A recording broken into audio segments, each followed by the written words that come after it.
So welcome everybody. Good to see you. Thank you for joining us today on this very hot day. And I'm sure that outdoor space and water is beckoning, but really good to see you all here. Lovely to see familiar faces and to welcome new as well. Good to see everybody. And I just wondered how business was for you all at the moment. How are you finding things? Let's have a little show of hands, shall we? Who is finding business tougher than 12 months ago? Yep. 1, 2, and again, I didn't. 1, 2, 3, 4, 5, 6. Yeah. Okay. Excellent. So, and would you say then that your other people are finding it easier? Who's finding it easier than 12 months ago? Mitt, Trisha, okay. Sarah, okay. And who's finding it about the same? Yeah, okay.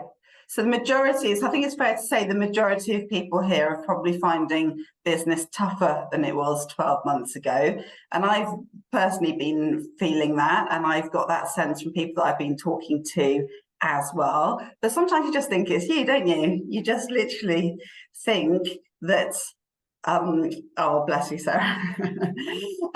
So, you kind of think that it's just maybe you that's experiencing it, that it's everybody else is just carrying on and doing really super well, and it's just you. And, social media, of course, only portrays the positive. So actually, I think there is a tendency, probably more of a tendency these days, to say, well, is it just me? Am I doing something wrong? What's going on? But then when you actually start talking to other people and actually, sort of dig into vulnerability and actually be honest with people and talk to people, then I think a lot of people are sharing that they're finding things tough. It's a weird time out there. Can't quite put the finger on the pulse as to why it's weird, but things have been a little bit weird over the last few months. Buyers are acting differently, clients are acting slightly differently. There's definitely something going on out there. So I thought, well, this is a pretty jolly good theme for the session today, and who better than to help us identify what those challenges are and to help us find ways to overcome them than the lovely Tracey, who is a very good friend of StrongerTogether. Herself and George have been involved in many, many sessions over the last 3 years. It's wonderful to welcome Tracey here again today. I was delighted that she was able to join us. The reason that I wanted Tracey here, the reason that I asked her, is that she has her finger well and truly on the pulse. She's a business owner herself. She's got over 100 businesses in her membership organisation that she helps day in and day out. Not only that, she speaks to dozens of other business owners as well.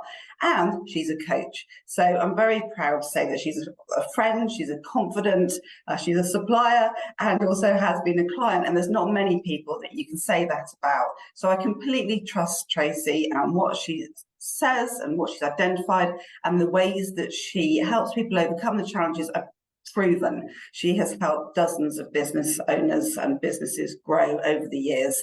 So I just wanted to share with everybody that if you are experiencing challenging times, you're not alone. This is a safe space to talk openly and honestly about it, and there will be time for questions and discussion after Tracey's sharing her expertise with us.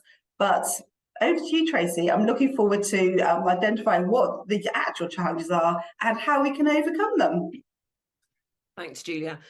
I'm a bit croaky, so I had a big day out yesterday with the team, which involved a lot of walking, and so I'm a bit croaky today. I think like hay fever or something, so apologies for that. But that was probably one of the most spectacular introductions I've ever had, so thank you for that, Julia. I am absolutely a friend to StrongerTogether. Julia and I have been together for 10 years now, running our respective businesses, working together, and it's a real pleasure to be here presenting to you guys today. I run, just so you know who I am and why you should pay attention, Julia's kind of covered a lot of stuff, but I run a business called Bigger, Brighter, Bolder, or BBB Success Groups. So for 14 years now, I've been working solely with service-based businesses to help them launch, build and scale. I've already navigated one recession. We're about to head into, or are right in another one.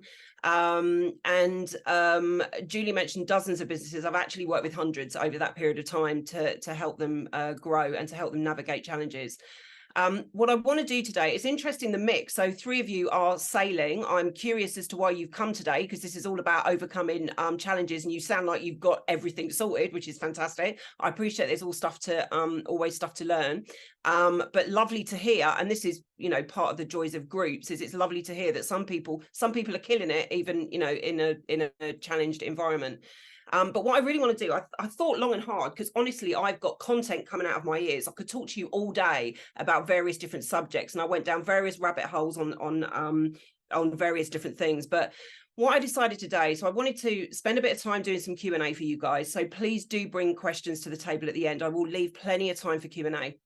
And I don't mind what you bring to the table. So, you know, business, personal, whatever is getting in the way, please do bring questions. But what I wanted to focus on today, I thought, what I really want to do is I want to inspire you. So what quite often happens in an environment where we are challenged, where we're up against things, is we start to kind of reverse. We start to pull back. We start to feel that our confidence is being chipped a little bit. And you know, what I see is businesses making panic decisions. So we start cutting costs. We start reducing investment in our business. We basically take further and further steps back until basically there's nowhere to go. So what I want to do today is inspire you to really step up and step in. That's what I'm going to be talking about today. So if you take nothing from this presentation other than, in order to navigate this, we need to step up, that is my intention for you today. Okay, so let's cut to the chase then. So the biggest problem that I'm seeing, and the thing that people are coming to me with the most at the moment, is we're seeing stable businesses where we've got clients that are regular starting to drop off, and we're finding sales harder at the moment. So a lot of the strategies that were working, a lot of the lead generation strategies that we were using have just stopped working. So it's no longer okay for us just to keep hammering the same strategies. We need to start thinking differently. We need to start doing new. I'd just like to get a little poll. I actually know quite a few of you, so it's nice to see some familiar faces. But I'd like to take a poll, so in the chat. So just tell me what you do and how long you've been doing it. So how long have you been in business? I just want curious to see what's going on there. I'm not here, so whilst you're doing that, I'm just going to carry on, but I'm not here to sell you a magic pill today, right? So we need to face reality. It is tough, and it's probably going to get tougher. So I don't want to be the bearer of bad news, but it is probably going to get tougher as we head into this autumn.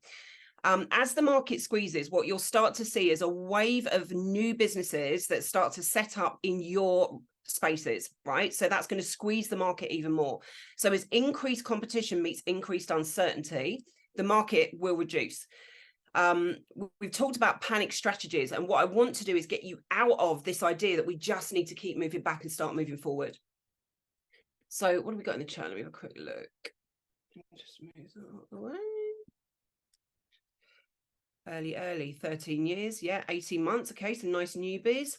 40 years. Okay, I think you're going to win this on 40 years. That's fantastic. Sorry, what did you say? Was that you, Richard? 40 years?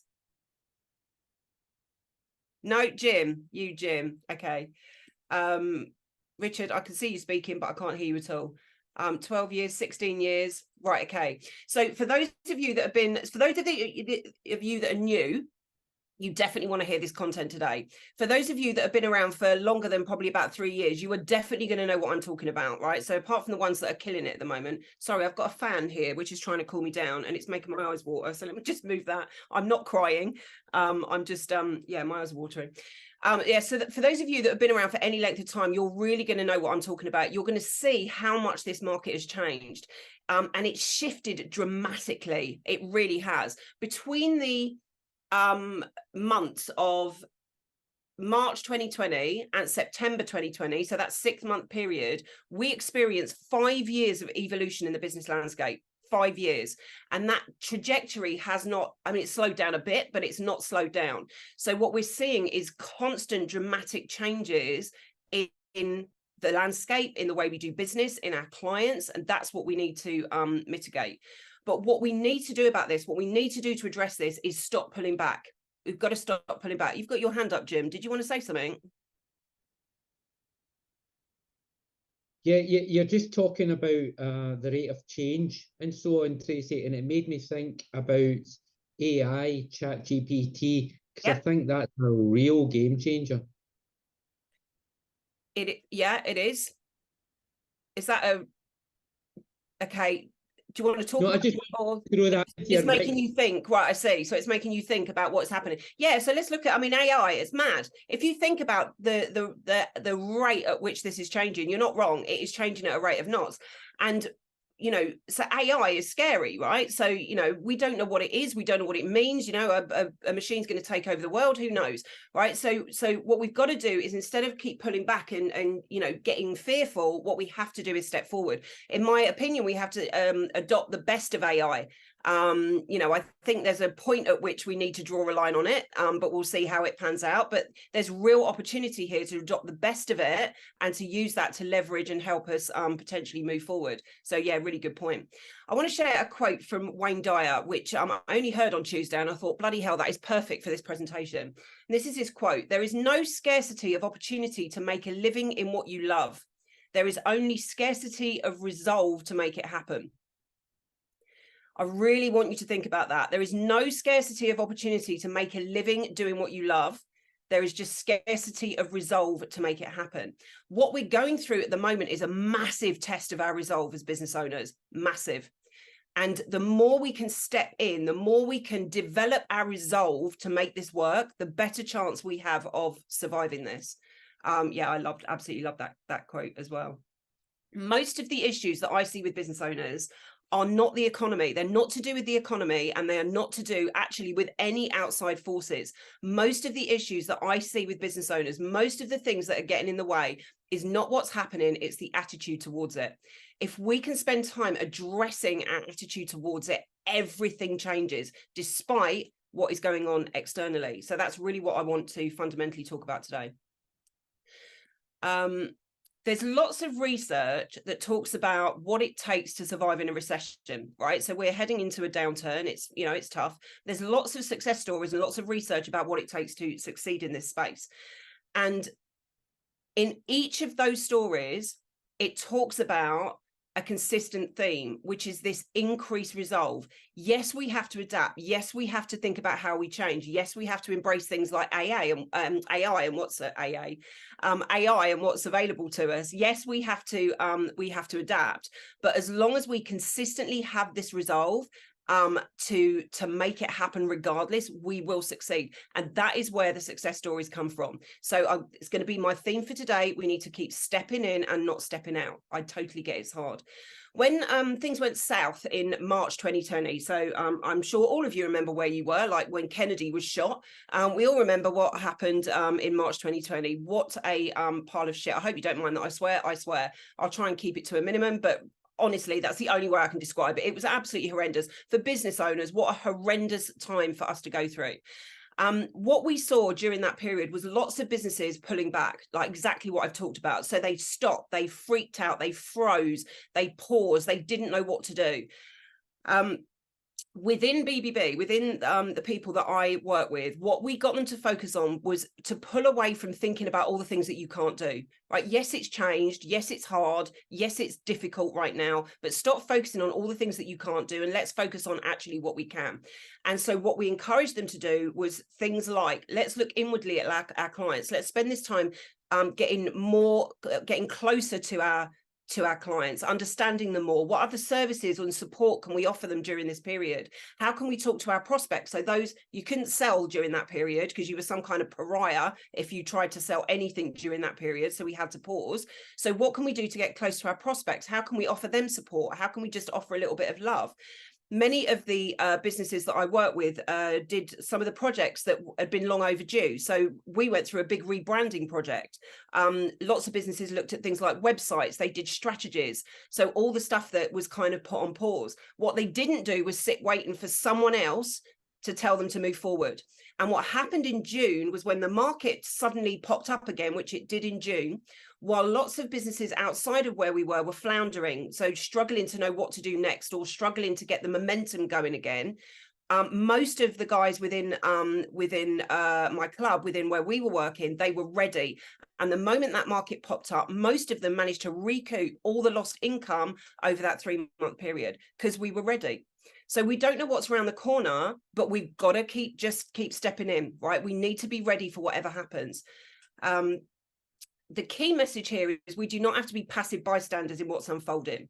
We can leverage these difficult times to really learn, to become better, to grow and develop our entrepreneurial skills.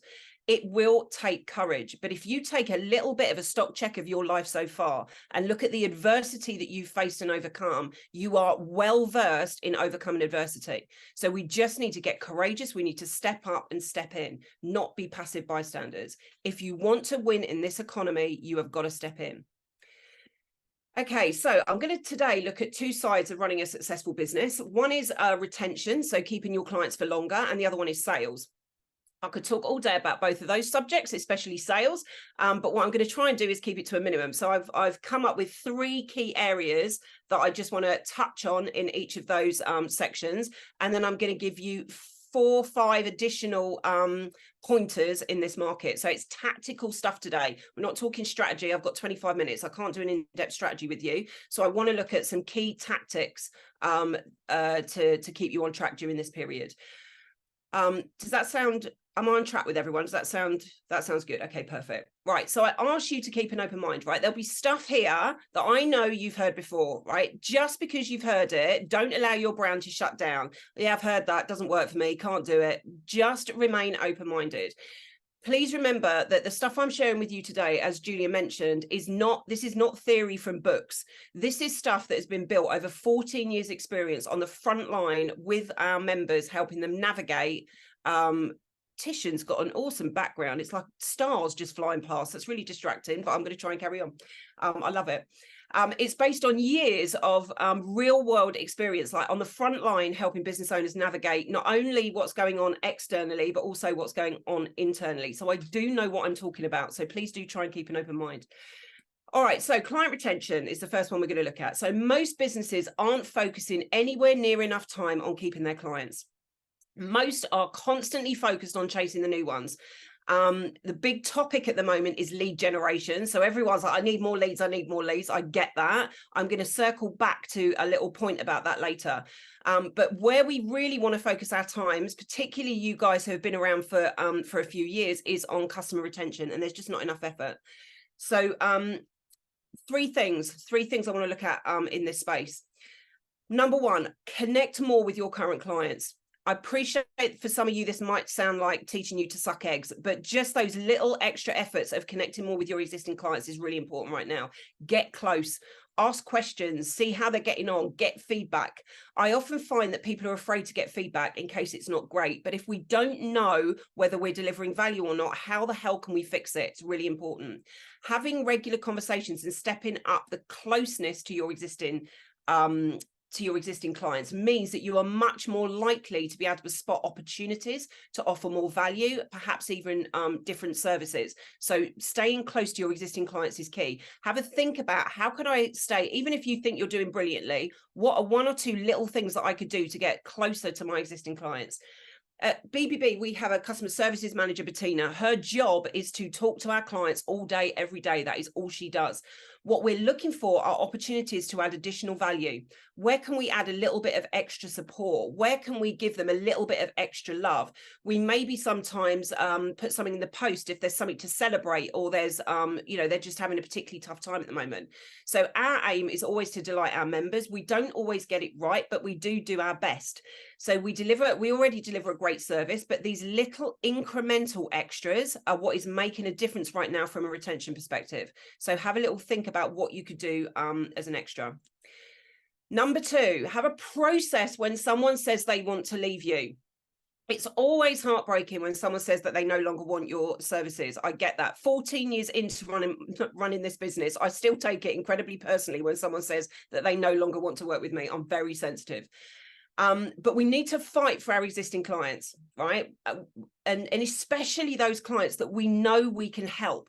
Right. So a lot of people are freaking out at the moment. If we know we can help them, we need to fight. We need to fight to keep them, fight to be able to continue to support them. Start with having a really frank and honest conversation with anybody that wants to leave you.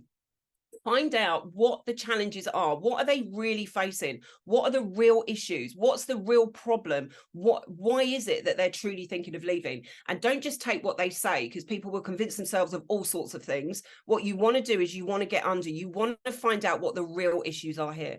Once you understand those real issues, what you're looking for is common ground. Is there a way that I can potentially help this person navigate this?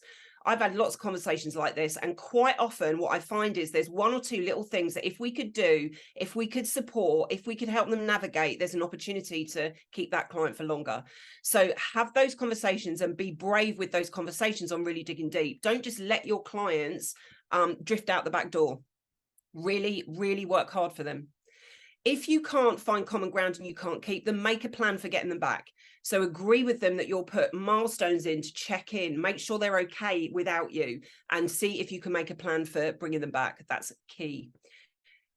Right, number 3, take a step back and have a look at whether your business is actually built for retention. In the current climate, this is key. So I see a lot of transactional businesses where clients will come and they'll drift in and out. We want to really take a step back and look strategically at whether our business is built as a retention model. Is our business built for people to stay with us for a longer period of time? Could there be some changes we could make to make a more solid retention-based model? I worked recently with a business owner who kept losing clients after 3 months. Which is, it's a challenge, right? Because you're constantly having to feed the machine, which right now is quite a challenging environment. When we looked at the model, we realized it wasn't geared up at all for clients to stay any longer.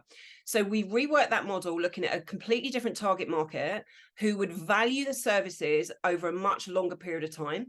We built a notice period in which would give time for them to take action on point 2. So making sure that you've got time to actually fight for your clients. We changed the messaging that we use in the sales process to a more long-term partnership focused messaging. And we moved the model away from 3 months into more of a 12-month type model, complete game changer in this environment, right? 3 months to 12 months, that's 4 times the retention on an existing client, which means you can halve your lead generation and halve your conversions and still generate the same revenue. That's absolutely key. So thinking about these little things that we can do. Quite often it's not a radical shift that's required to create better retention. What it is a small series of changes and a better business model that works for you and your clients. Making sense so far? Yeah, okay, good. Right, I'm going to move on to sales, because sales is probably where most of you struggle. I just want to get another little insight in the chat. So there are 3 types of people, business owners, when it comes to sales.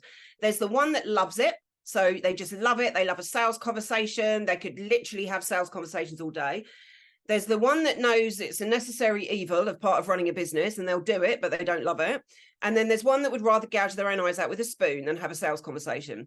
So in the chat, if you could be honest with me, do you love if you love it, okay if you'll do it, and spoon if you'd rather gouge your own eyes out? I'm just curious to see where everyone's at. Let's have a look. Just about. Oh, no spoons. Okay, yeah, okay. But veering to spoon. Fair play, Angela. Fair play. Yeah, most of you are kind of okay. So you get it, right? It's a necessary evil. A few of you here have been in business for a little while. So as you grow and develop your business, you realize that that you just have to get on with it. You really do. I mean, sales is just part of it. Whether you love it or hate it is absolutely essential to running your business. And the quicker you start learning on how to get good at it, the better. So a lot of you have written okay in there. We need to step up our sales game. It's not good enough to be mediocre at sales in the current climate, right? So we need to step up our sales. I can see people laughing. I'm missing some in the chat.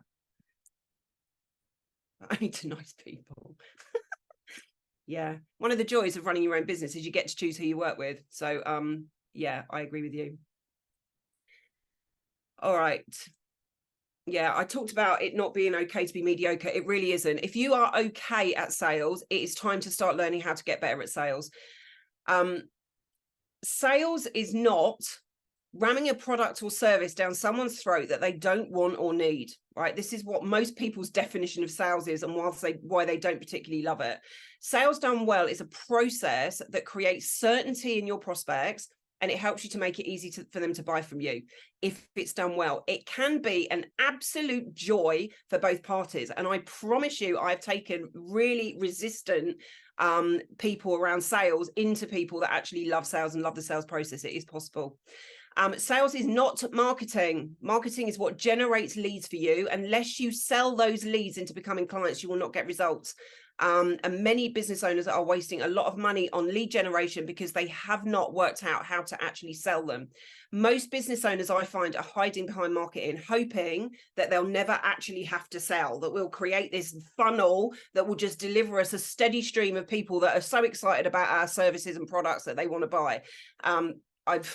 It's rare. It's very rare that happens. We have to get our sales game on in order to make sure that we are converting our marketing leads.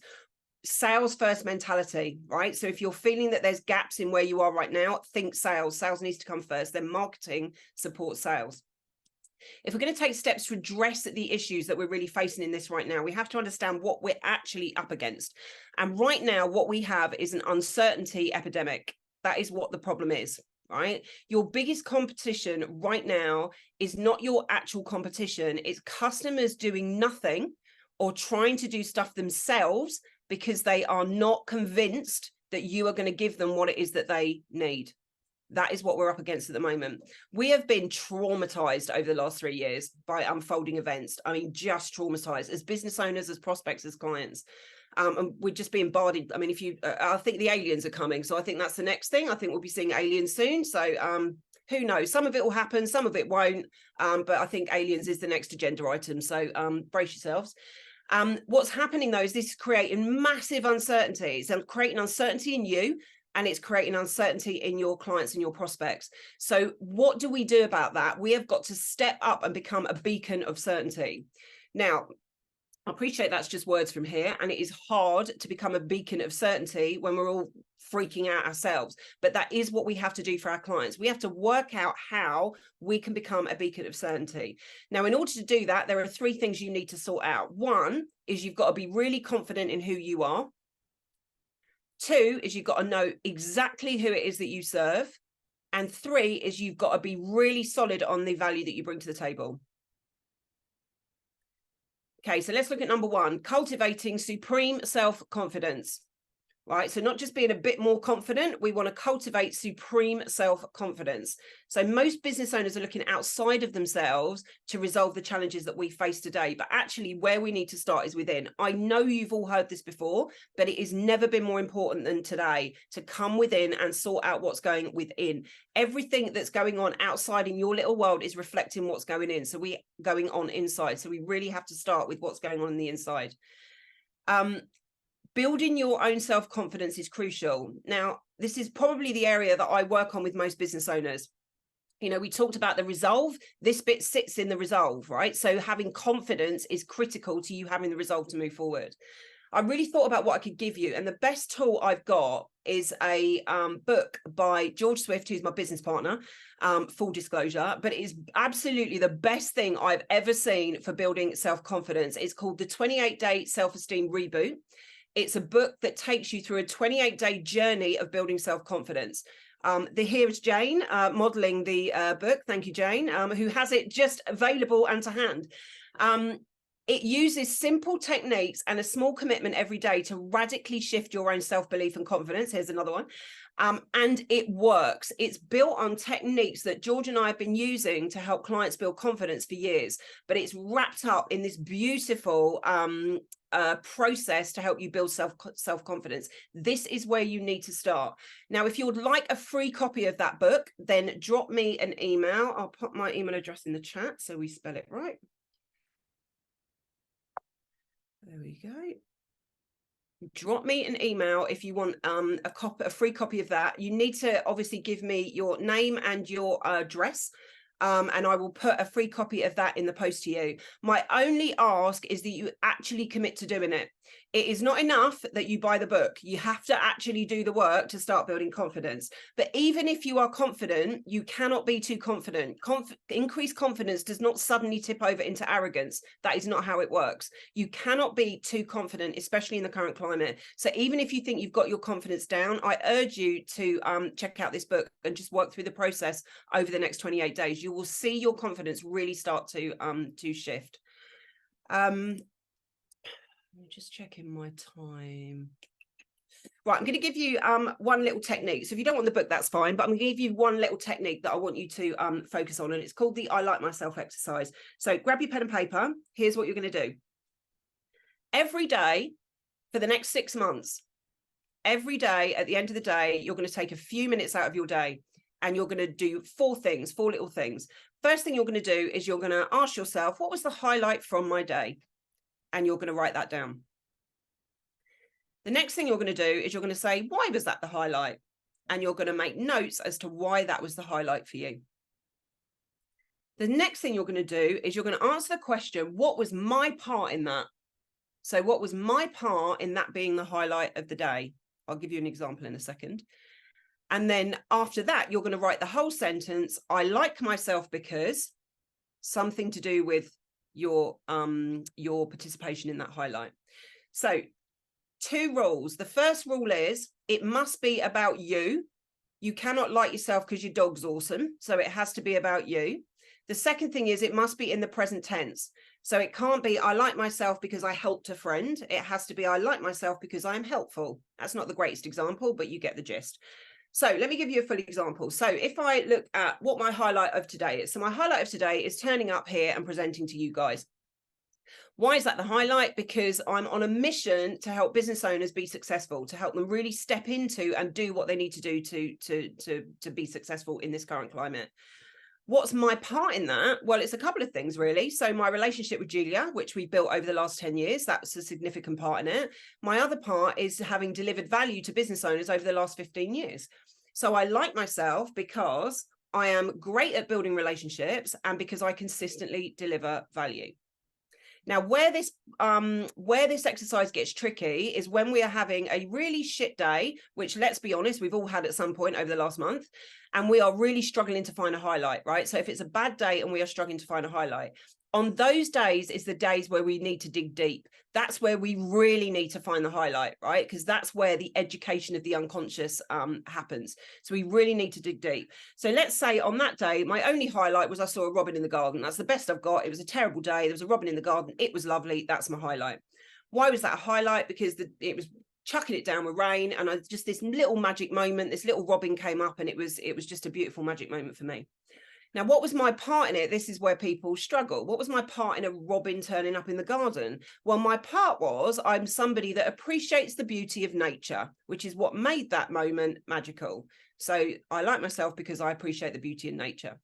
So if you commit to this over a long period of time, it will start to shift how you feel about yourself. And that will absolutely reflect in your ability to sell, your ability to have conversations with clients, your ability to build your resolve, and your ability to have a successful business. It's not enough to pretend to be confident. It's not enough. 95 to 99% of everything that you think, feel, and do is unconscious. 95 to 99%. At best, we are 5% conscious. Your clients, even if you're pretending and you're one of the best pretenders, your clients will pick up on those little nuances. So it's not enough to pretend. We have to get in and do the work to build our own self-confidence. The unconscious learns through repetition and emotion. And this is what most business owners aren't focusing on. They're focusing externally. They're not coming within. So please do focus on your own confidence and do the work to help build it. It takes time. It's not an overnight thing. Okay, number 2, you really need to understand your prospects at a much deeper level. The challenge your client is facing today is not what they were facing yesterday. Things have changed. We've talked about how rapidly the business landscape is changing. What they are facing today, the issues and challenges are not the same. You've got to get to know your clients on a much deeper level. Have longer conversations with people. So I used to be having 30-minute conversations absolutely no problem. 3 years ago, churn them through, I'd be converting, would be moving on, no problem at all. Today, people want to talk. They want to talk. So I've had to extend my calls to 45 minutes, sometimes an hour, but I have to give people time right now to be able to work things out for themselves, because there's a lot of confusion and a lot of uncertainty. So do give your prospects, the people that you're talking to, time. Allow them to have the space to think. Make sure you give them plenty of time and get to know them as well as you can. We want to really get under the bonnet of what makes them tick, and what their fears and uncertainties are absolutely key. I've laid out some key questions that I use just to give you some pointers. I will include these questions in the follow-up that Julia does after the session, so you have them. But these questions for me are, what's your big vision? So we want to really understand what it is that people are looking to achieve from a macro level. Why is that important? So that's a question we often don't ask. Why? Why is that important to you? Right? That's really starting to get under the bonnet of how they think. What's the biggest challenge you face in achieving that? What's the second biggest challenge you face in achieving that? What's the impact if these challenges aren't overcome? Another question that people forget to ask. What does it mean if we don't resolve this? What's it going to mean for you? What's the impact if these challenges are resolved? How do you make decisions? And what is your biggest reservation about working with me? The more we can flush out, the more we can counter.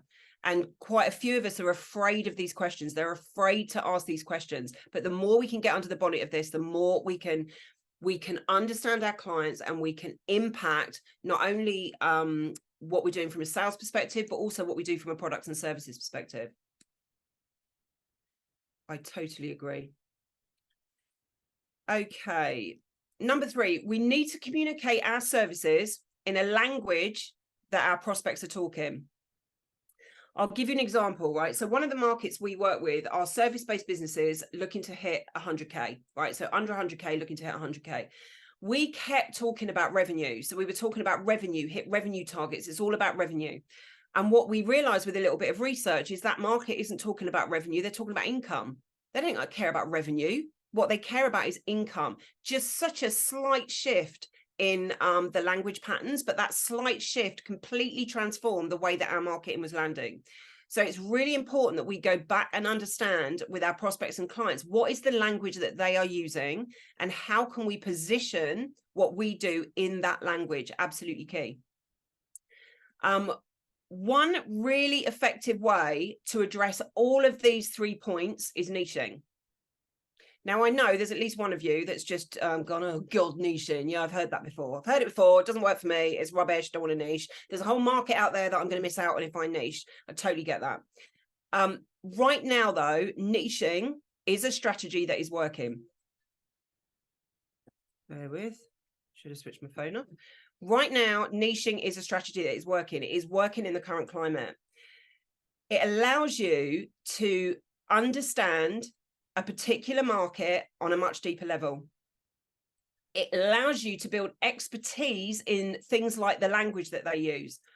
It allows you to develop services that are really aligned with that market, and it helps you to build confidence in who you are, what you do, and who you do it for. It is a game changer.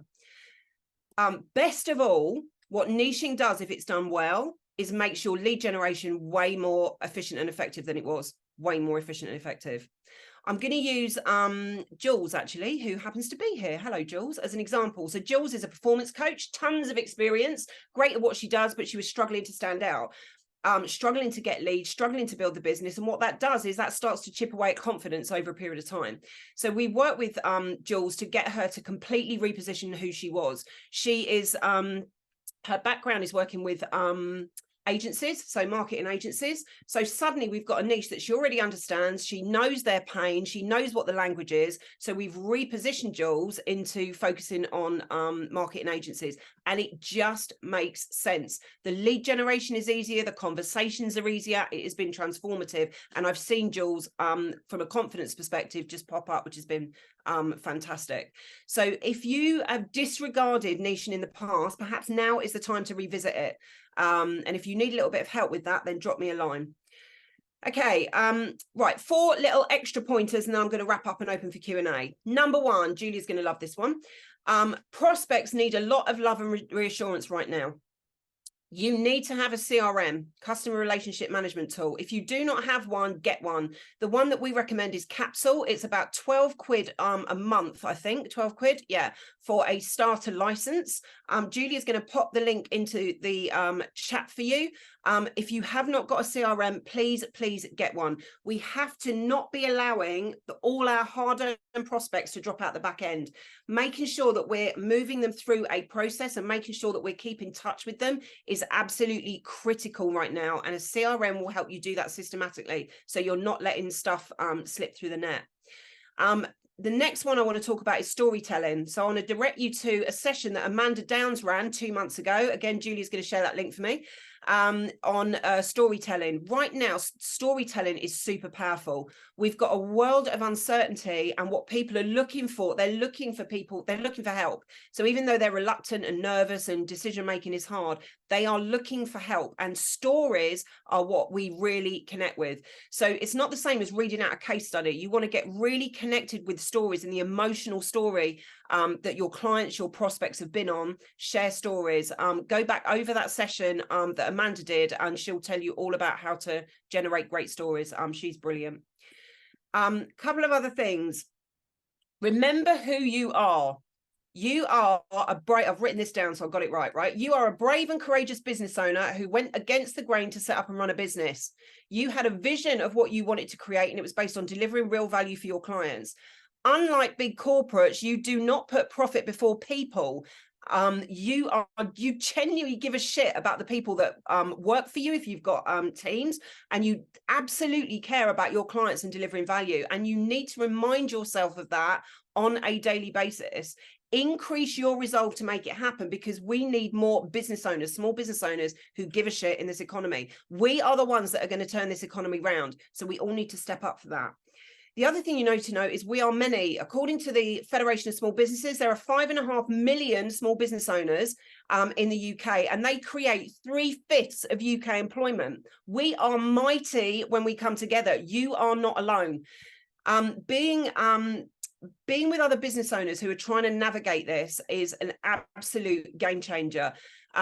Communities like StrongerTogether, like BBB success groups, there are many out there, are critical to help us come together and navigate these paths. You do not need to do this on your own. It doesn't need to be as hard as it is. It's hard, but it doesn't need to be as hard as it is. Choose your community wisely. This is my word of warning. Please choose your community wisely. You do not want a group that validates the misery. However tempting that is for us all to be, oh, it's shit for you. Yeah, it's shit for me too. Oh, right, we'll all just pack up and go home. As tempting as that is, don't do it. You want a group that is forward thinking, that is thinking positively, that is looking at all the things you can do, not everything that you can't right now. What else do I want to share with you? Right. I'm going to finish with one last bit, and then I'll open up for questions. I'm here to tell you to not be a passive bystander. That was my message for today, right? You have skills, resources, and knowledge that are worth something. You are worth something. You have value. You can choose to keep stepping back in fear, or you can step forward. Entrepreneurship has never been the easy journey. It is a hero's journey. It has massive ups and downs anyway. Wins, losses, celebrations, humiliations. Honestly, I've been through all of them. Embrace this opportunity to really understand yourself, see what you're made of, contribute in a way that gives meaning to your life and to those around you, connect, collaborate, talk, be part of communities that support and nurture you, and you absolutely can thrive in this environment. It is hard, but we can thrive, and that's really the message I wanted to leave you on. If you didn't like what I said today, then don't tell me, because I'm very sensitive. If you did like what I said today, then Julia's going to share a link. We've got another workshop that we're running next week, which is a 90-minute workshop, a little bit more in depth about how to hit 100K turnover. Good information, even if you're over 100K, but very specifically for business owners looking to hit 100K. So that's run by my business partner, George Swift. Julie will share the link. That's on the 22nd. You can come and share. You can come and join us there. If you would like to talk to me, about your specific issues, I've booked a link. I've just popped a link in there, which is a link for a strategy call. So if you want to talk to me, use that link. You can book some time with us and we can try and help you navigate some of the key challenges that you're facing right now. Was that all right for everyone? Amazing. Was that all right? No, it wasn't all right. It was absolutely amazing. I've written pages of notes. Just, oh my goodness, Tracey, you are such an awesome speaker. You really are absolutely phenomenal. Thank you, everybody, for being with us this morning. Enjoy the rest of your day, and we'll see you very soon. You take care, guys. Bye. Thank you. Bye. Fantastic. Thank you. Thank you, guys. Bye.